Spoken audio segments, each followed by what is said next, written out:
Have you noticed that how Instagram comment section has been a bullying area of faceless trolls? जो चीजें पहले Reddit जैसे social media apps पर हुआ करती थी, आज के डेट में वो सारे के सारे सोशल मीडिया एप्स पर आ चुकी है। इवन मीम्स, जिसका मोटिव लोगों को सिर्फ और सिर्फ एंटरटेन करना होता था, आज के डेट में वो एक टॉक्सिक कल्चर का पार्ट बनकर रह चुका है। आज की इस वीडियो में हम लोग जानेंगे डार्क स्पीच, डार्क ह्यूमर और साइबर बुलिंग से जुड़े सारे एस्पेक्ट्स के बारे में। इन शॉर्ट हम लोग जानेंगे dark side of social media trolling के बारे में।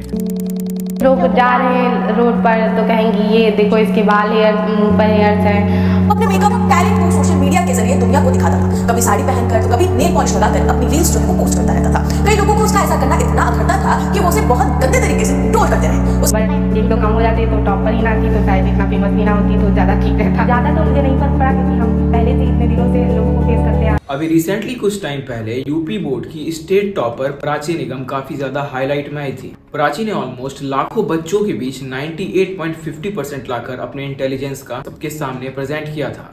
इसके बावजूद लोग उनके फेशियल हेयर और लुक्स का मजाक उड़ाना स्टार्ट कर दिया। सोशल मीडिया पे इतनी ज्यादा ट्रोलिंग के बाद प्राची निगम ने ये तक कह दिया कि काश वो टॉप ना की होती और ना ही उनके इंटरव्यूज होते और ना ही उनको इतनी ज्यादा ट्रोलिंग का सामना करना पड़ता। Moving on the another case, Priyanshu Yadav जो कि 16 साल का एक लड़का था, उसके इंस्टाग्राम पे अबाउट 15K फॉलोअर्स थे और वो एक क्वेयर इंस्टाग्राम इन्फ्लुएंसर था। एक दिन प्रियांशु ने साड़ी और मेकअप करके एक वीडियो इंस्टाग्राम पर पोस्ट कर दिया और वो वीडियो थोड़ी वायरल जाने के बाद इंस्टाग्राम के ट्रोलर्स ने उनको काफी ज्यादा ट्रोल किया और काफी ज्यादा बैड कमेंट्स किए और ये चीज प्रियांशु यादव सहन नहीं कर पाया। प्रियांशु यादव जो कि अपनी सिंगल मदर के साथ रहता था, उन्होंने अपने मदर के दुपट्टे से लटक कर अपनी जान ले ली। और फिर ये घटिया इंस्टाग्राम पे ट्रोलर्स यहीं तक नहीं रुके, उनके डेथ के बाद भी उनके इंस्टाग्राम पे काफी बैड कमेंट्स करते रहे और फिर एट लास्टली उनकी मदर ने उनके इंस्टाग्राम अकाउंट को प्राइवेट कर दिया या फिर डिसेबल कर दिया। अब हम लोग वीडियो में ये समझते हैं कि डार्क कॉमेडी के कारण हेट स्पीच और साइबर बुलिंग की शुरुआत कहां से हुई।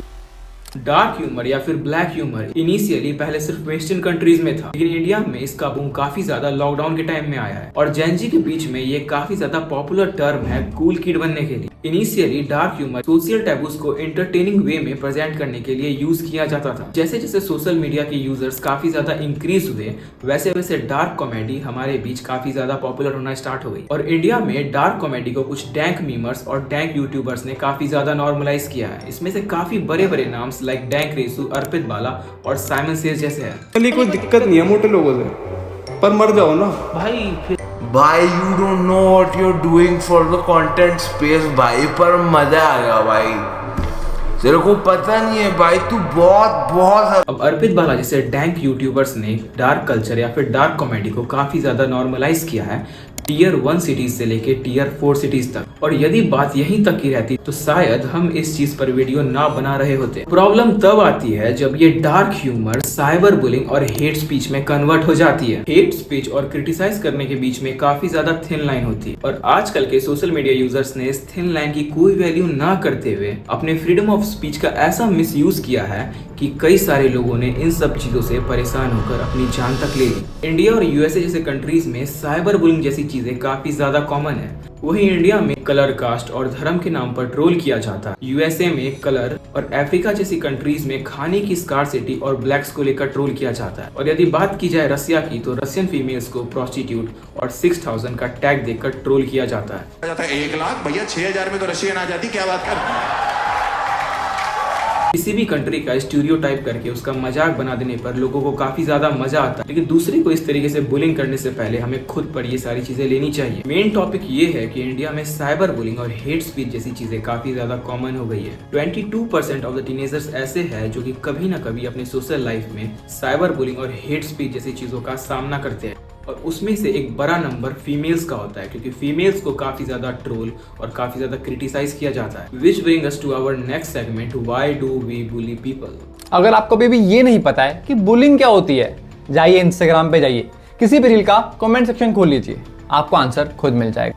यहाँ पे लोग गंदी गंदी बातें लिखते हैं, लड़कियों को आर-वर्ड बोलते हैं, छोटी बच्चियों को भी नहीं छोड़ते अपने सेक्सिस्ट कमेंट से, जहां पे इनका पीडीएफ फाइल वाला नेचर दिख जाता है। ये लोग आजकल suicide jokes, rape jokes, necrophilia को इतना कॉमन बना दिया है क्योंकि साइबर बुलिंग को और हेट स्पीच को ये लोग डैंक बन के कूल बनना बोलते हैं। और ये चीजें इतनी ज्यादा हो चुकी है इंस्टाग्राम पर, कब इसे नॉर्मलाइज कर दिया गया है। इनफैक्ट इस पर कोई एक्शन ले ही नहीं रहा है, पुलिस भी कुछ नहीं कर पा रही है। एक बार बैंगलोर पुलिस ने इसको रोकने के लिए एक रील अपलोड करी थी जहां पे वो साइबर बुलिंग को रोकना चाहते थे। उल्टा उस रील के कमेंट्स में उनके साथ ही साइबर बुलिंग हो गई, उनको ही गालियां पड़ने लग गई। Now the question is that कि सोशल मीडिया यूजर्स आखिर ऐसा करते क्यों है? The simplest reason is for the internet validation। हर किसी को ये शो ऑफ करना होता है कि उसका ह्यूमर कितना ज्यादा डार्क है और कितना ज्यादा मैच्योर है, और वो इस चीज को प्रूव करने के लिए लोगों के कमेंट सेक्शन और पोस्ट पर जाकर काफी ज्यादा ट्रिगर्ड और डिस्कस्टिंग चीजें लिखते हैं। जनरली ये सारे ट्रोलर्स अपने कमेंट में लास्ट में एक स्कल इमोजी लगाते हैं जिससे लोगों को ये लगे कि उनका जोक काफी ज्यादा डार्क है। इंटरनेट पर ऐसी चीजों के खिलाफ जनरली कोई लीगल एक्शन नहीं ली जाती, लेकिन हम इस बात पर चलते हैं कि आखिर इंडिया में ऐसे कौन कौन से लॉज बनाए गए हैं जो साइबर बुलिंग और हेट स्पीच जैसी चीजों पर अगेंस्ट एक्शन लेते हैं। According to law section 153A, 153B, 295A और 298 और 505 के तहत ये साइबर बुलिंग इंडिया में इलीगल है और एक बहुत सीरियस ऑफेंस है। अब बात करते हैं इंडियन पीनल कोड का एक्चुअल में मतलब क्या होता है, जिसे अभी रिसेंटली चेंज कर दिया गया है नए कानून से। 153A ये एक्ट हमें गारंटी करता है इक्वालिटी। अगर आप कभी भी religion, birth place, sex, race, gender इसके ऊपर आप डिस्क्रिमिनेट करते हैं किसी के साथ, तो आपको इसमें 5 साल तक की जेल हो सकती है और जुर्माना भी भरना पड़ सकता है। सेक्शन 153B के तहत अगर कोई इंसान देश के लिए ऐसी बातें करता है जो देश की गरिमा या उसकी सुरक्षा के लिए हानिकारक हो सकता है, खतरा बन सकता है, तो उसे भी सिमिलर पनिशमेंट दी जा सकती है, जहां पे उसे 5 साल की जेल और जुर्माना भरना पड़ सकता है।